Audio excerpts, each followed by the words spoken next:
Assalamualaikum warahmatullahi wabarakatuh. Puji syukur kita panjatkan kehadirat Allah Subhanahu wa taala.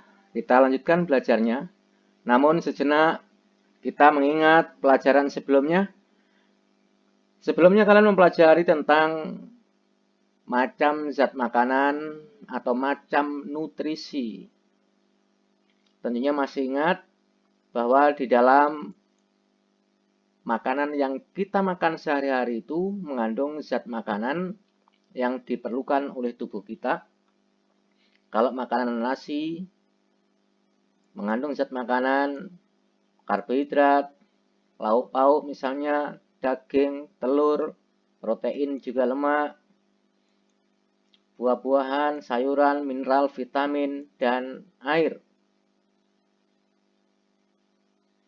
Agar zat makanan yang terkandung di dalam makanan ini bermanfaat bagi tubuh untuk menghasilkan energi sebagai sumber pembangun, pengatur, pelindung, dan untuk menjaga ketahanan tubuh, tentunya perlu dicerna.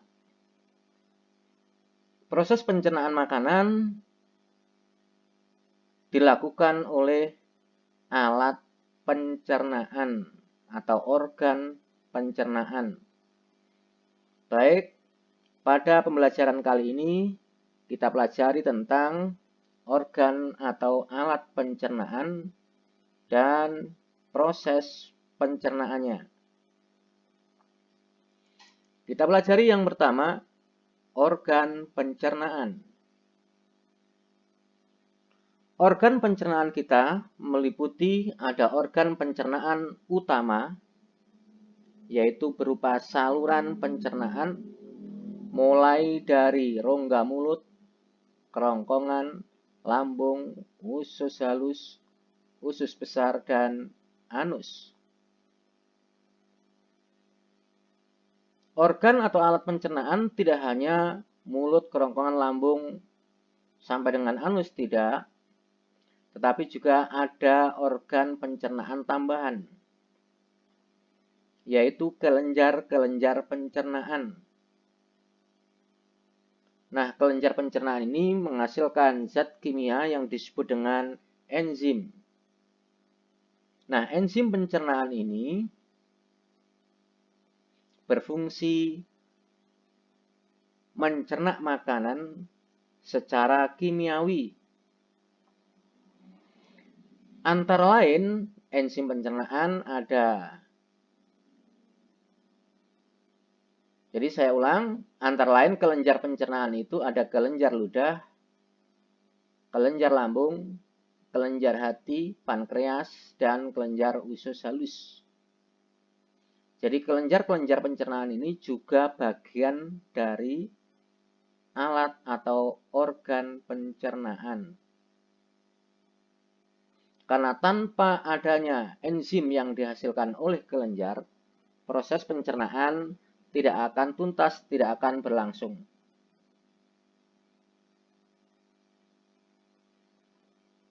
Kita lanjutkan. Organ pencernaan utama yang berupa saluran, supaya kalian juga mengenal gambarnya. Mulut atau cavum oris, kemudian kerongkongan, esophagus, lambung atau ventriculus, usus halus atau intestinum. Nah, usus halus ini ada juga yang menyebut dengan istilah usus kecil. Dibagi lagi menjadi 3. Permulaan dari usus halus namanya usus 12 jari. Berarti setelah lambung langsung usus. Permulaannya namanya usus 12 jari. Kemudian bawahnya adalah usus penyerapan. Usus kosong dulu, kemudian baru usus penyerapan atau ilium. Kita lanjutkan, nanti kita pelajari lagi kaitannya dengan usus itu. Yang berikutnya adalah usus besar. Ada usus besar naik, melintang, dan usus besar turun. Kemudian yang keenam, porus usus atau rektum di sini. Dan yang terakhir adalah anus. Ini merupakan organ atau alat pencernaan utama, yaitu saluran-saluran pencernaan.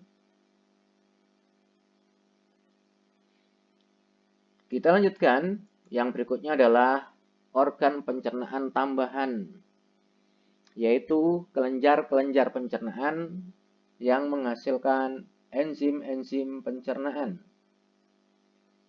Yang pertama ada kelenjar hati dan kantong empedu. Nah, baik, ini adalah organ hati. Hati merupakan kelenjar dalam tubuh yang berada di dalam rongga perut di sebelah kanan, tepat di bawah diafragma. Jadi di sini ada rongga dada dan rongga perut, dipisahkan oleh sekat yang disebut dengan diafragma. Nah, hati terletak di dalam rongga perut di sebelah kanan, tepat di bawah diafragma. Hati berfungsi menghasilkan cairan atau getah empedu yang berwarna kuning kehijauan karena mengandung pigmen bilirubin yang terbentuk dari pemecahan hemoglobin. Jadi, darah ketika beredar di dalam tubuh, nah selanjutnya darah itu melewati organ hati.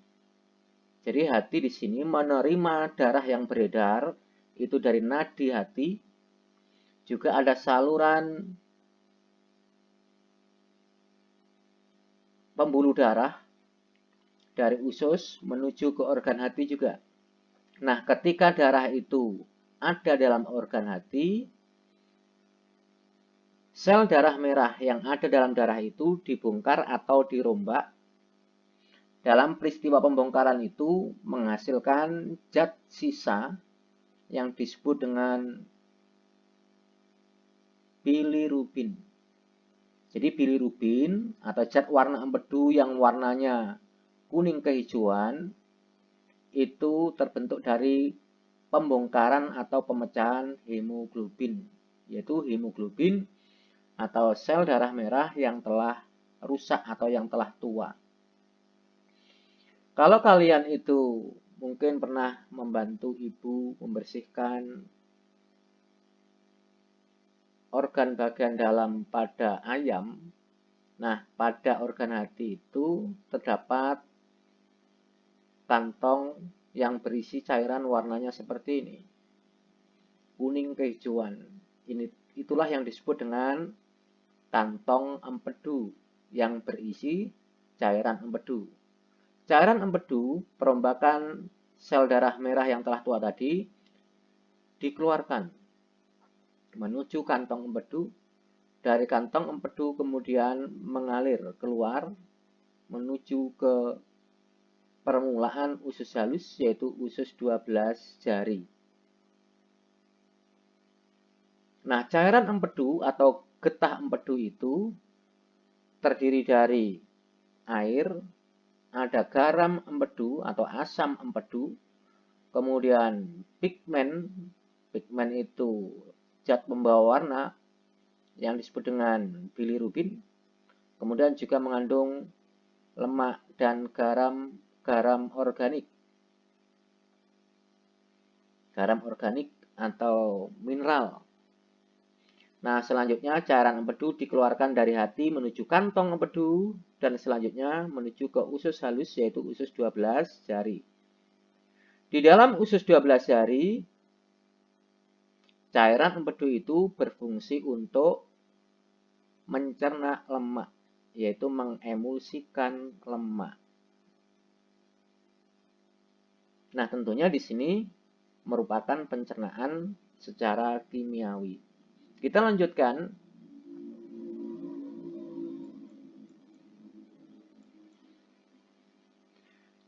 Masih lanjutan tentang hati, selain untuk mencerna lemak, hati memiliki banyak fungsi yang lain. Antara lain berperan dalam proses detoksifikasi, yaitu menetralisir zat racun yang ada dalam tubuh. Jadi kalau di dalam tubuh itu ada zat yang bersifat racun, atau mungkin juga ada dalam makanan. Nah, ketika sari makanan itu diserap oleh darah, kemudian dibawa menuju ke hati melalui pembuluh darah yang disebut dengan vena porta hepatis. Selanjutnya, zat yang bersifat racun itu dinetralisir. Ya tentunya zat racunnya bukan zat racun yang sangat kuat. Tapi kalau misalnya seseorang sengaja minum obat racun, nah tentunya dengan kadar racun yang tinggi, hati tidak mampu. Yang kedua, menjaga keseimbangan kadar glukosa darah, kadar gula di dalam darah. Jadi kalau misalnya kadar gula di dalam darah itu berlebih, ketika seseorang selesai makan, itu kadar glukosanya berlebih, maka gula darah supaya tidak terbuang bersama urin, diubah menjadi gula yang bisa disimpan, yaitu gula otot atau glikogen. Jadi kalau berlebih, maka hati akan mengubahnya menjadi gula dalam bentuk yang lain, selanjutnya disimpan. Kalau misalnya tubuh kekurangan gula, maka gula yang disimpan tadi diubah menjadi glukosa kembali. Itu yang dimaksud menjaga atau mengatur keseimbangan kadar glukosa di dalam darah. Yang ketiga, mengatur kadar kolesterol dalam darah. Yang keempat, fungsi hati adalah merupakan organ penyimpanan, yaitu tempat penyimpanan glikogen tadi, zat besi, vitamin A, D, E, K, dan B12. Nah, ini fungsi hati yang lain. Jadi kalau ada pertanyaan, misalnya fungsi hati terkait dengan proses pencernaan, yaitu berfungsi mencerna lemak. Kita lanjutkan. Yang kedua adalah kelenjar pankreas. Pankreas bentuknya seperti ini. Letaknya di balik perut, di belakang lambung. Pankreas ini menghasilkan bermacam-macam enzim. Enzim-enzim itu berfungsi untuk pemecahan atau mencerna karbohidrat, protein, juga lemak. Nah, enzim-enzim itu dialirkan dari kelenjar pankreas, dikeluarkan menuju ke usus 12 jari juga. Permulaan usus halus. Pankreas juga merupakan kelenjar endokrin. Kelenjar endokrin itu adalah kelenjar tidak bersaluran atau kelenjar buntu. Nah, kelenjar endokrin ini menghasilkan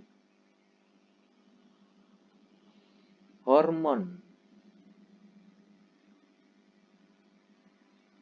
Yang dihasilkan adalah hormon insulin, berfungsi mengontrol keseimbangan jumlah glukosa dalam darah dengan cara mengatur pengubahan glukosa dalam darah menjadi glikogen.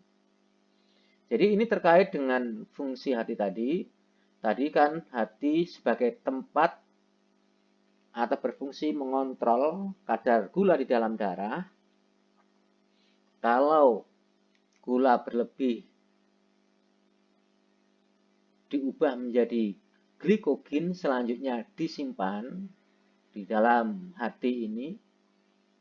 Jadi untuk bisa disimpan harus diubah menjadi glikogen dulu. Tempat pengubahannya terjadi pada organ hati. Tetapi zat kimia yang berperan, yaitu hormon insulin, itu dihasilkan di sini. Hormon itu larut bersama darah. Ketika darah melewati organ hati, hormon insulin itu fungsinya mengubah glukosa menjadi glikogen. Jadi hati di sini hanya sebagai tempatnya saja. Yang mengubah adalah hormon insulin yang dihasilkan organ pankreas. Kita lanjutkan. Nah, yang berikutnya kita pelajari tentang proses pencernaan. Agar makanan yang dimaksud di sini adalah zat makanan atau nutrisi yang terkandung di dalam makanan itu bermanfaat bagi tubuh untuk menghasilkan energi, kemudian sebagai sumber pembangun dan sebagainya, makanan perlu dicerna atau mengalami proses pencernaan. Tadi tentunya proses pencernaan dilakukan oleh alat-alat pencernaan. Ada alat utama berupa saluran, ada alat atau organ pencernaan tambahan berupa kelenjar pencernaan. Nah, sekarang pertanyaannya, apa tujuan proses pencernaan makanan tersebut? Proses pencernaan makanan bertujuan mengubah makanan dari bentuk kasar menjadi bentuk halus, serta memecah molekul makanan yang kompleks menjadi molekul yang lebih sederhana, agar menjadi zat yang dapat larut di dalam darah sehingga bisa diserap dan diedarkan ke seluruh tubuh. Jadi inti proses pencernaan itu adalah mengubah zat makanan yang terkandung di dalam makanan itu menjadi zat yang bisa diserap oleh tubuh kita.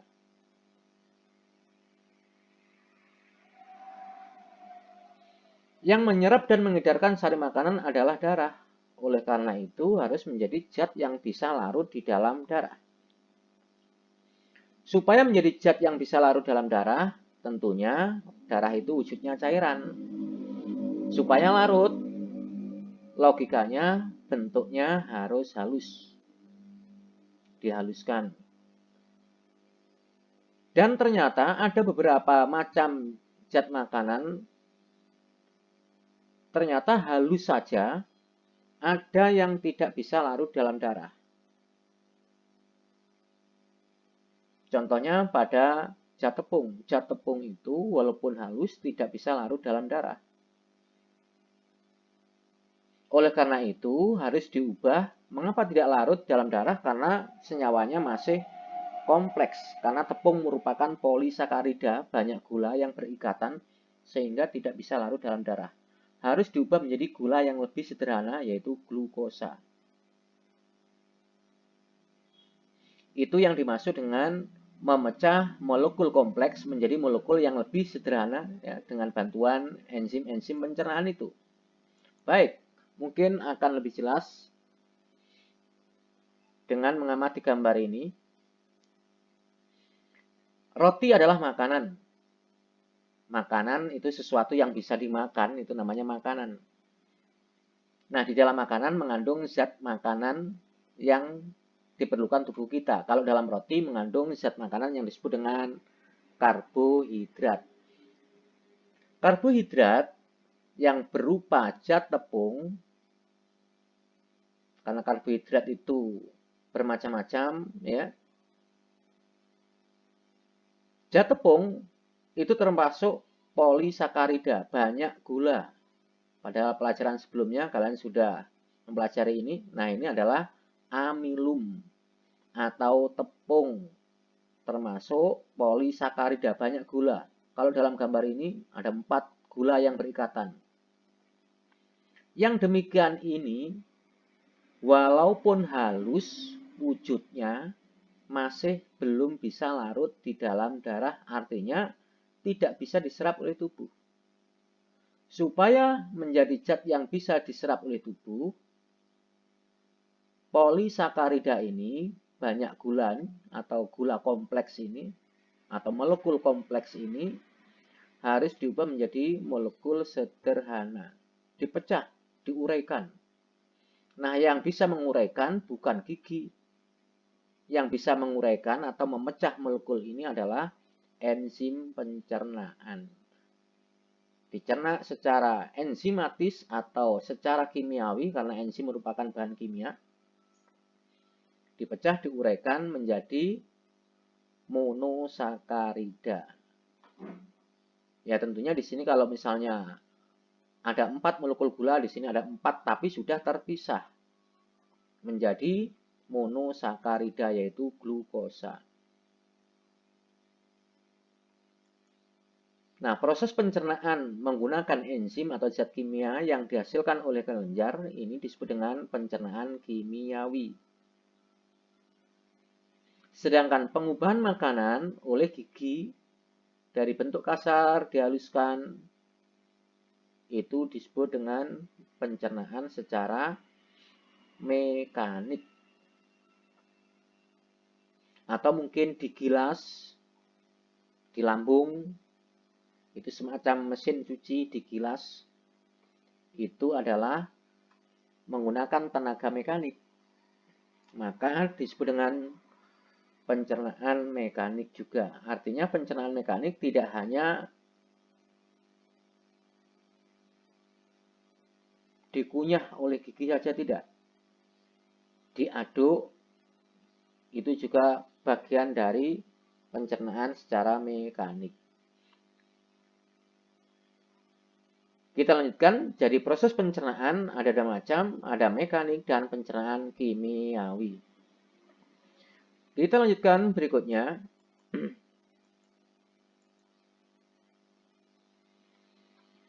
Ada informasi di sini, makanan yang mengandung karbohidrat, lemak, dan protein itu perlu dicerna secara mekanik dan kimiawi, atau dipecah terlebih dahulu menjadi molekul yang lebih sederhana agar menjadi zat yang bisa larut dalam darah agar dapat diserap oleh sel-sel tubuh. Jadi tidak semua macam nutrisi atau semua macam zat makanan itu mengalami pencernaan secara mekanik. Mineral, vitamin, air itu sudah merupakan zat yang bisa larut di dalam darah sehingga tidak mengalami pencernaan secara kimiawi, hanya mengalami pencernaan secara mekanik saja. Contoh sederhana misalnya begini, pada pisang mengandung vitamin. Nah, supaya vitamin pada pisang tadi dapat diserap oleh tubuh, cukup pisang tadi dihaluskan. Vitamin yang ada dalam pisang tadi sudah bisa diserap oleh tubuh. Tetapi berbeda dengan kita makan ketela pohon, sawi. Sawi atau ketela pohon mengandung zat tepung. Amilum atau zat tepung pada singkong itu walaupun dihaluskan oleh gigi halus, masih belum bisa larut di dalam darah, tidak bisa diserap tubuh. Zat tepungnya harus diubah menjadi molekul yang lebih sederhana, yaitu menjadi glukosa. Oleh karena itu, ketika kita makan nasi, makan singkong, setelah dikunyah, rasanya manis. Nah, itu bagian dari pengubahan zat tepung menjadi glukosa. Kita lanjutkan. Ya, kita pelajari sekarang tahapan proses pencernaan. Makanan diproses dalam tubuh itu ada 4 tahap. Yang pertama, pemasukan makanan dalam tubuh, maksudnya di dalam rongga mulut yang disebut dengan ingesti. Kemudian yang kedua, setelah dimasukkan dalam mulut mengalami proses pencernaan yang disebut dengan digesti. Setelah selesai dicerna, diserap, absorpsi, penyerapan sari makanan, dan zat sisa yang tidak bisa diserap dikeluarkan yang disebut dengan defekasi. Yang kita pelajari lebih dalam yaitu digesti, proses pencernaan makanan. Baik, berikutnya kita pelajari proses pencernaan makanan. Kalian sudah mengetahui proses pencernaan makanan terjadi secara mekanik dan kimiawi. Pertanyaan sekarang, makanan pertama kali masuk di dalam rongga mulut. Di dalam rongga mulut itulah makanan mengalami proses pencernaan yang pertama kali. Nah, sekarang coba pikirkan bagian mulut manakah yang berperan dalam proses pencernaan secara mekanik dan bagian mulut yang mana yang berperan mencerna makanan secara kimiawi. Untuk membantu menjawab pertanyaan itu, perhatikan gambar ini. Kita tahu bahwa di dalam rongga mulut kita terdapat gigi dan lidah. Kita tahu bahwa gigi fungsinya memotong-motong makanan, mengunyah, mengubah makanan dari bentuk kasar menjadi bentuk halus, dibantu oleh lidah untuk membantu meletakkan makanan. Ini berarti merupakan proses pencernaan secara mekanik, pengubahan makanan dari bentuk kasar menjadi bentuk halus. Yang kedua, di dalam rongga mulut juga terdapat namanya kelenjar pencernaan, yaitu kelenjar ludah. Ada 3 pasang kelenjar ludah.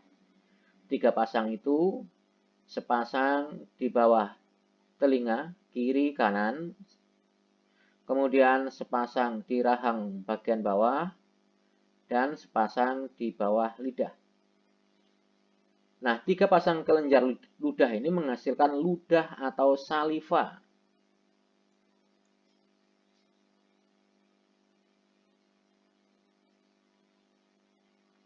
Di dalam ludah atau saliva itu terdapat enzim pencernaan, yaitu enzim petialin atau amilase ludah. Nah, amilase ludah atau petialin ini berfungsi khusus mencerna secara kimiawi terhadap amilum atau zat tepung. Jadi khusus mengubah zat tepung aja menjadi zat gula maltosa. Nah, maltosa ini termasuk disakarida. Ada 2 molekul gula yang berikatan. Artinya masih belum berupa gula sederhana. Masih belum bisa larut di dalam darah. Nah, sedangkan makanan yang berupa protein, kemudian juga lemak, hanya mengalami pencernaan secara mekanik saja. Misalnya kita makan daging. Nah, di mulut, daging hanya dihaluskan saja. Sedangkan proteinnya tetap berupa protein, tidak mengalami pencernaan secara kimiawi. Jadi, di rongga mulut ini terjadi 2 macam proses pencernaan, mekanik dan juga kimiawi. Kimiawinya terhadap zat makanan amilum atau zat tepung saja. Kita lanjutkan.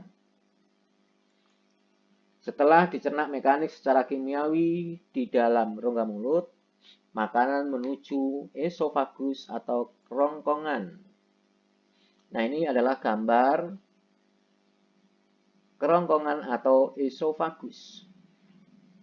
Jadi, di dalam leher itu ada dua saluran. Ya. Ada saluran pernafasan namanya batang tenggorok atau trakea yang depan. Kemudian di belakang ada saluran pencernaan atau kerongkongan. Setelah makanan di rongga mulut dicerna secara mekanik dan kimiawi, makanan yang berbentuk bolus, gumpalan-gumpalan, masuk ke dalam faring atau ke dalam tekak. Faring adalah saluran memanjang di belakang rongga mulut sampai kerongkongan. Jadi sebelum kerongkongan namanya faring. Nah, kemudian pada pangkal faring, berarti di sini ini namanya tekak atau faring. Pada pangkalnya di sini terdapat epiglotis. Epiglotis itu katup. Katup ini berfungsi untuk menutup saluran nafas ketika kita menelan atau dilewati makanan. Jadi setelah kunyah, makanan dalam bentuk gumpalan atau bolus melewati tekak, kemudian menuju ke kerongkongan. Nah, di sini ada epiglotis menutup saluran pernafasan yaitu batang tenggorok. Supaya makanan tidak masuk menuju saluran pernafasan.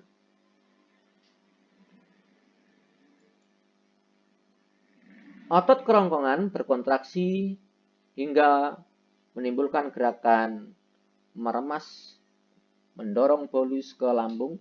Gerakan ini sering disebut dengan gerak peristaltik.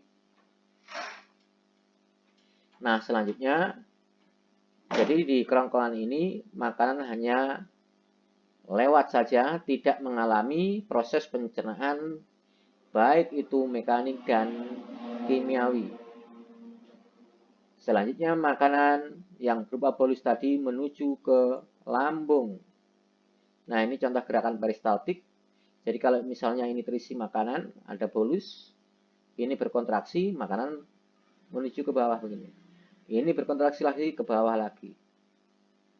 Dan seterusnya sampai ke menuju ke lambung. Kita lanjutkan. Baik.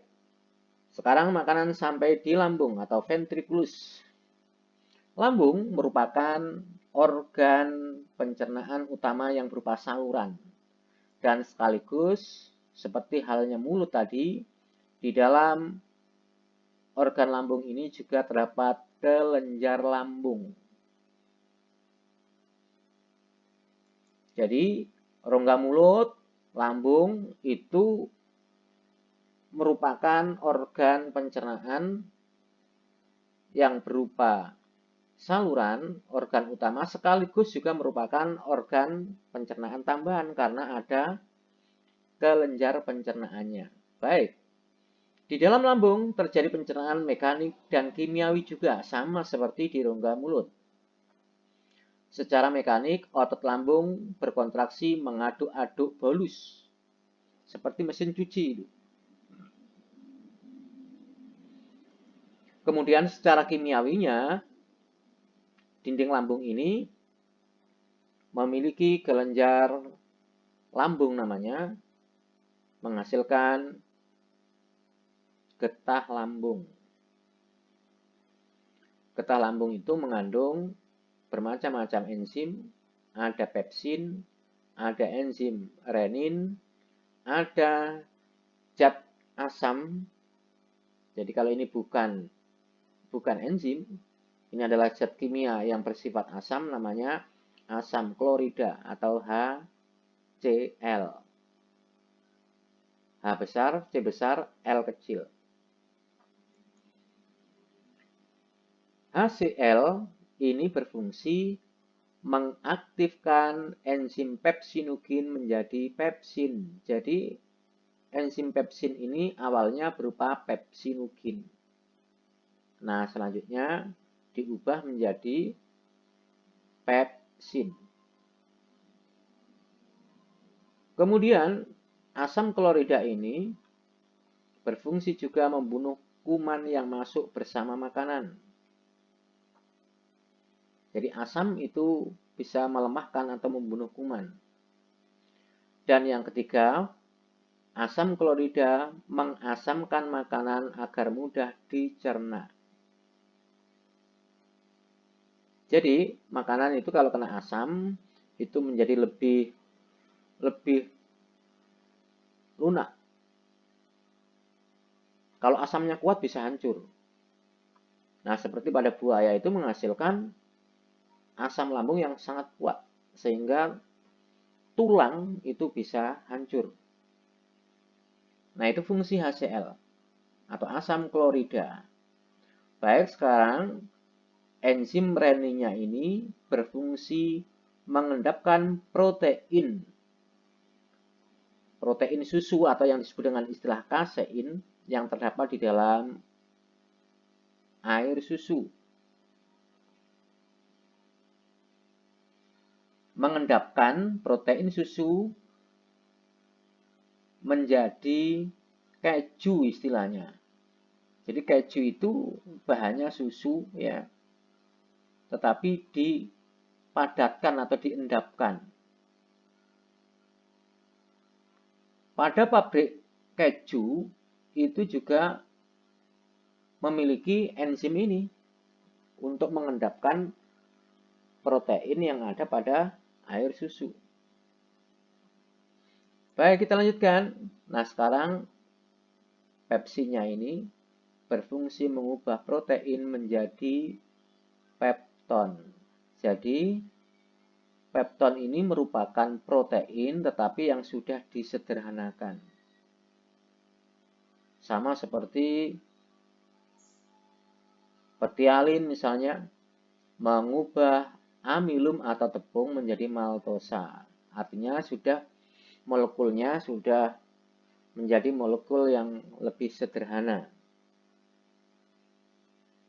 Kita lanjutkan yang berikutnya. Nah, proses pencernaan di lambung ini memakan waktu kurang lebih 2-4 jam. Ya. Kemudian bolus yang diaduk-aduk tadi oleh otot-otot lambung menjadi bahan kekuningan yang disebut dengan istilah kimus. Dan selanjutnya kimus akan masuk ke saluran pencernaan berikutnya, yaitu permulaan usus halus yang disebut dengan usus 12 jari atau duodenum. Jadi menuju ke sini. Kalau makanan sudah cukup asam kurang lebih 2-4 jam menjadi asam atau kecut, dengan sendirinya otot pilorus di sini akan membuka. Secara otomatis kalau makanan asam, otot pilorusnya membuka sehingga makanan menuju duodenum atau permulaan usus halus. Kita lanjutkan sekarang makanan ada di usus halus, yaitu di permulaan usus halus di usus 12 jari atau duodenum.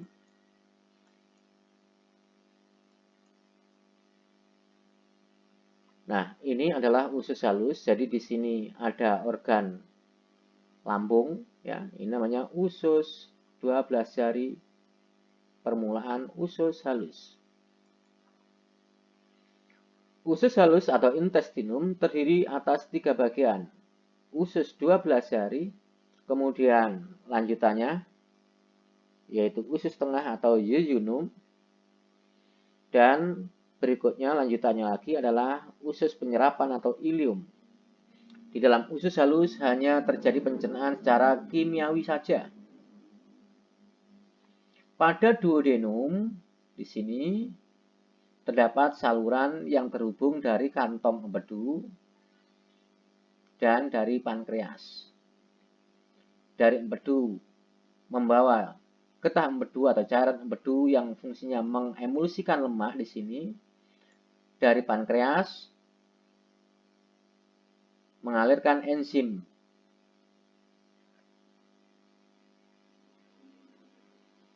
Ada beberapa enzim di sini. Ada enzim pepsinogen, kemudian ada enzim lipase, kemudian ada enzim tripsin. Baik, getah empedu yang dihasilkan berasal dari perombakan sel darah merah yang telah tua. Getah empedu berfungsi mengemulsikan lemak atau memecah lemak menjadi butiran lemak yang lebih halus agar larut di dalam darah, karena darah itu banyak mengandung air. Sekarang dari pankreas.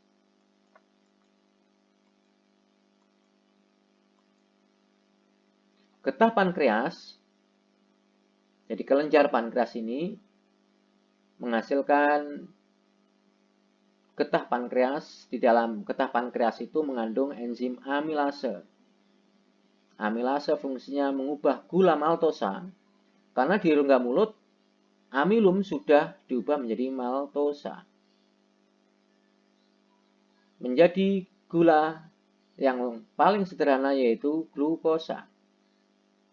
Sedangkan tripsinya mengubah pepton, karena di lambung oleh enzim pepsin, protein sudah diubah menjadi pepton. Logikanya yang menuju ke sini sudah berupa pepton. Selanjutnya pepton diubah menjadi asam amino. Jadi asam amino ini merupakan hasil pencernaan dari protein, pemecahan molekul protein. Kalau glukosa itu hasil proses pencernaan dari amilum atau zat tepung. Kita lanjutkan. Lipase yang dihasilkan pankreas dialirkan ke usus 12 jari. Selanjutnya lipase tadi berfungsi untuk mengubah lemak menjadi asam lemak dan gliserol. Jadi setelah lemak itu dicerna oleh cairan empedu menjadi emulsi. Emulsi itu ya seperti butiran-butiran kecil. Kalau kamu melihat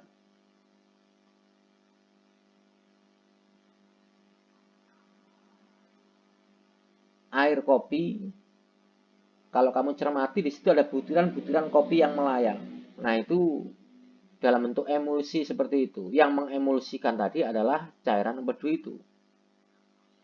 Jadi memecah molekul menjadi lebih kecil, cuma di sini tidak menggunakan tenaga mekanik, melainkan menggunakan cairan empedu yang merupakan bahan kimia. Nah, selanjutnya disambung, dibantu oleh enzim lipase diubah menjadi asam lemak dan gliserol. Kita lanjutkan.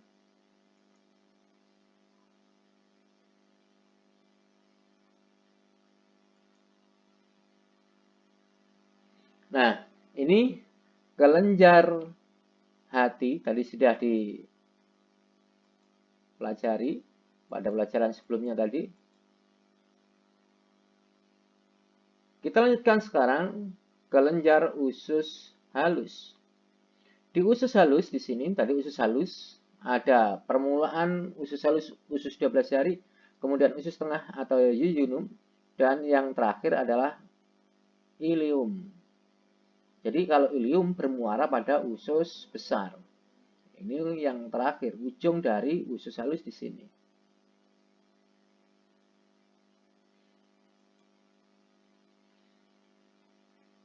Dinding usus halus ini juga menghasilkan enzim-enzim pencernaan yang fungsinya untuk menuntaskan proses pencernaan agar menjadi zat yang seluruhnya bisa larut di dalam air atau di dalam darah. Antara lain cukup banyak yang dihasilkan. Ada enzim enterokinase, enzim erepsin atau peptidase, enzim maltase, sukrase, laktase, nuklease, dan lipase. Nah, enzim enterokinasenya mengubah erepsinukin menjadi erepsin.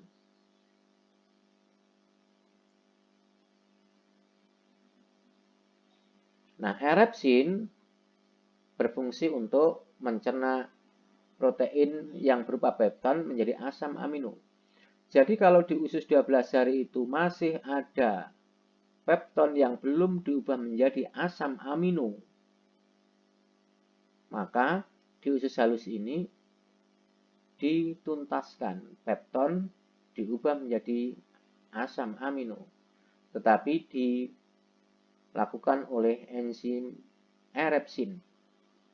Nah, selanjutnya maltase mengubah maltosa menjadi glukosa. Kalau di usus 12 hari ya, itu masih ada maltosa belum diubah menjadi glukosa oleh enzim amilase, maka di usus halus maltosa dituntaskan, diubah menjadi glukosa oleh enzim maltase. Jadi kalau enzim itu akhirannya kalau tidak maltase mengubah maltosa menjadi glukosa. Jadi yang mengubah maltosa menjadi glukosa kalau di usus 12 hari yaitu enzim amilase yang dihasilkan oleh pankreas. Tapi kalau di usus halus dilakukan oleh enzim maltase. Dan ada enzim lipase misalnya mengubah lemak menjadi asam lemak dan gliserol. Kita lanjutkan. Ya, kalian sudah mempelajari proses pencernaan yang terjadi di dalam saluran-saluran pencernaan. Baik di sini tersedia tabel, kalian disuruh mengingat kembali pelajaran sebelumnya tentang proses pencernaan makanan, baik yang pertama di rongga mulut. Proses pencernaannya benar, mekanik dan kimiawi. Titik-titik ini adalah mekanik. Kemudian kimiawinya dilakukan oleh enzim pektialin yang dihasilkan kelenjar ludah. Fungsinya adalah mengubah amilum atau zat tepung menjadi zat gula maltosa. Selanjutnya menuju kerongkongan hanya lewat dan berikutnya ke lambung.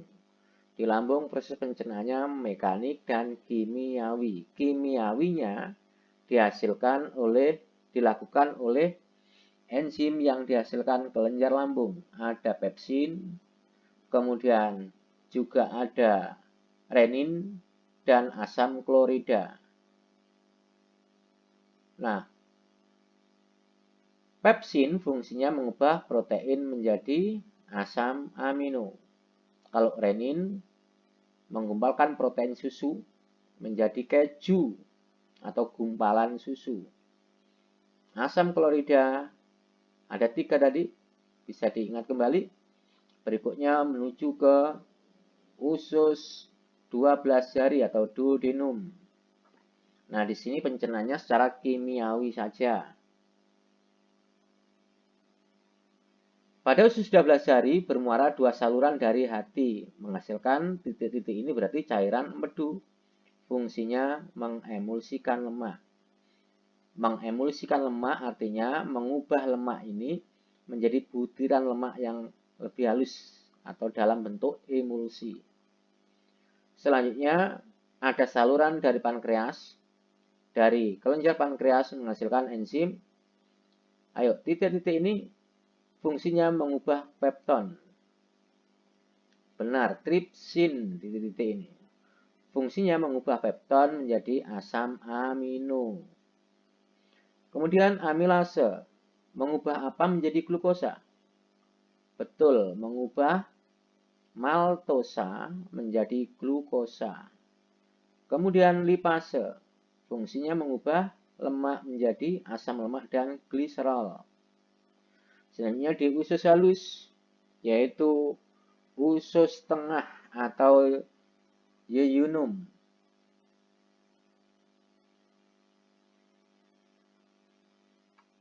Nah, di usus bagian tengah atau yeyunum ini terjadi proses pencernaan secara kimiawi saja. Kelenjar usus halus menghasilkan banyak enzim. Erepsin mengubah pepton menjadi asam amino. Maltase mengubah maltosa menjadi glukosa. Ayo, kalau enzim biasanya akhirannya E. Laktase mengubah laktosa menjadi glukosa. Dan galaktosa, masih ingat laktosa? Laktosa itu gula pada air susu. Makanya merek dagang dari susu biasanya Lactogen, Lactamil. Jadi gula susu atau laktosa. Diingat kembali pada macam-macam karbohidrat. Nah, di situ ada disakarida, namanya laktosa. Yang berikutnya, lipase mengubah lemak menjadi asam lemak dan gliserol. Jadi kalau lipase ya fungsinya hanya itu, mengubah lemak menjadi asam lemak dan gliserol. Nah, selengkapnya bisa kamu lihat pada tabel ini. Baik, proses pencernaan makanan sudah berakhir di usus tengah atau yeyunum. Sudah tuntas. Kalau kamu runut perjalanannya di sini, makanan yang berupa amilum atau zat tepung dicerna secara kimiawi. Pertama, dicerna di mulut, diubah menjadi maltosa. Yang kedua, di lambung tidak terjadi pencernaan terhadap karbohidrat, tidak. Jadi maltosa langsung menuju ke usus 12 jari. Nah, di sini maltosanya diubah menjadi glukosa oleh enzim amilase. Selanjutnya menuju ke usus halus berikutnya, usus tengah. Kalau masih ada maltosa, oleh enzim maltase diubah menjadi glukosa. Jadi kesimpulannya, hasil akhir pencernaan karbohidrat yang berupa zat tepung adalah diubah menjadi glukosa. Nah, sekarang kita runut perjalanan protein. Kita makan daging, protein, mengandung protein. Di mulut hanya mengalami pencernaan mekanik saja. Tidak terjadi pencernaan kimiawi terhadap protein. Kemudian menuju ke lambung. Nah, di sini proteinnya diubah menjadi pepton oleh enzim pepsin. Selanjutnya, pepton menuju ke usus 12 jari. Di usus 12 jari, pepton oleh enzim tripsin yang dihasilkan pankreas diubah menjadi asam amino. Nah, asam amino ini merupakan hasil akhir pencernaan terhadap protein. Jadi asam amino merupakan protein sederhana yang bisa larut di dalam darah, bisa diserap, diedarkan ke seluruh tubuh. Makanya kalau masih ada pepton di sini, ada erepsin mengubah menjadi asam amino. Lemak diubah menjadi asam lemak dan gliserol. Nah, sedangkan nutrisi atau zat makanan yang berupa vitamin dan mineral di sini tidak terjadi pengubahan. Artinya tidak mengalami pencernaan secara kimiawi, hanya mekanik saja sudah bisa larut di dalam darah dan bisa diserap, diedarkan ke seluruh sel-sel tubuh. Baik, dalam tabel ini kalau diringkas, ini adalah nutrisi, karbohidrat, lemak, protein, mineral, air. Nah, hasil akhirnya karbohidrat menjadi glukosa, lemak menjadi asam lemak gliserol, protein menjadi asam amino, mineral tetap mineral, vitamin tetap, air tetap. Artinya nomor 4, 5, 6 ini tidak mengalami pencernaan secara kimiawi. Nah, hasil pencernaan ini sering disebut dengan sari makanan. Jadi di dalam usus halus, yaitu usus penyerapan atau ilium, sudah tidak ada lagi zat tepung. Zat tepung sudah diubah menjadi glukosa. Demikian juga protein diubah menjadi asam amino, asam lemak, dan gliserol. Nah, selanjutnya ini diserap oleh darah, diedarkan ke seluruh sel-sel tubuh. Kita lanjutkan. Usus halus. Ada 3 tadi. Usus 12 jari, usus tengah atau iunum yang menghasilkan atau yang terdapat kelenjar-kelenjar usus mencerna, menuntaskan proses pencernaan secara kimiawi. Kemudian yang ketiga adalah usus penyerapan atau ilium. Nah, bagian dalam usus halus itu bergelombang seperti ini, tidak rata permukaannya. Jadi usus itu kan seperti selang. Kalau selang itu ketika kita potong, permukaan dalam kan rata atau halus. Nah, sedangkan kalau permukaan usus itu bergelombang seperti ini, atau istilahnya berjonjot. Apa fungsi jonjot atau apa tujuannya usus halus bergelombang atau berjonjot seperti ini? Dengan bergelombang, maka bidang penyerapannya, kita tahu bahwa di dalam usus halus ini terdapat pembuluh darah yang di dalamnya terdapat darah. Darah itu fungsinya menyerap sari makanan. Dengan bergelombang, maka bidang penyerapannya menjadi lebih luas. Penyerapan bisa lewat sini, lewat sini, lewat sini. Artinya bertujuan memperluas bidang penyerapan agar proses penyerapan sari makanan lebih efektif. Lebih efektif artinya lebih cepat, lebih banyak yang bisa diserap. Sari makanan yang berupa glukosa, asam amino, mineral, vitamin, air itu akan diserap oleh darah melalui pembuluh darah. Di sini ada pembuluh darah. Di dalamnya ada darah yang menyerap makanan berupa glukosa, asam amino, mineral, vitamin, air. Nah, ada satu yang tidak bisa diserap oleh darah, yaitu asam lemak dan gliserol. Sedangkan sari makanan yang berupa asam lemak dan gliserol akan diedarkan melalui pembuluh kil. Jadi di sini ada pembuluh kil. Pembuluh kil itu adalah pembuluh getah bening yang ada di usus, itu yang fungsinya untuk